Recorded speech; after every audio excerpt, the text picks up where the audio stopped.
கடையில் 50 கிராம் 100 கிராம்னு இப்படி மிளகாய்த்தூள் வாங்கி நம்ம யூஸ் பண்ணிகிட்ருப்போம். அது நிறைய பேர்த்துக்கு ரொம்ப ரொம்ப கஷ்டமாக இருக்குங்க.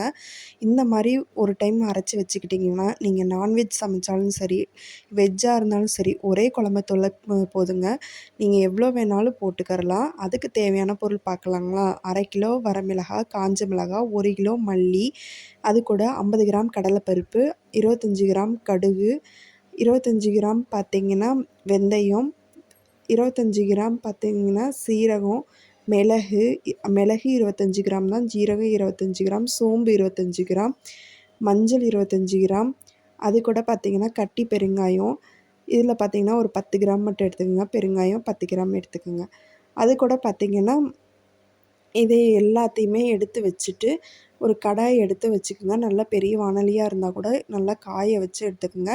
மிளகாய் வந்து பார்த்திங்கன்னா காம்பு நீக்கிட்டு வெயிலில் காய போட்டுருங்க. அவ்வளோதான், அதுக்கு அதோட வேலை முடிஞ்சிச்சு. இப்போ பாருங்கள், ஃபஸ்ட்டு பேட்ச் மல்லியே நல்லா வறுத்து இந்த அளவுக்கு ரோஸ்ட் பண்ணி ஒவ்வொரு பொருளாக போட்டு எடுத்துக்கிறேன்.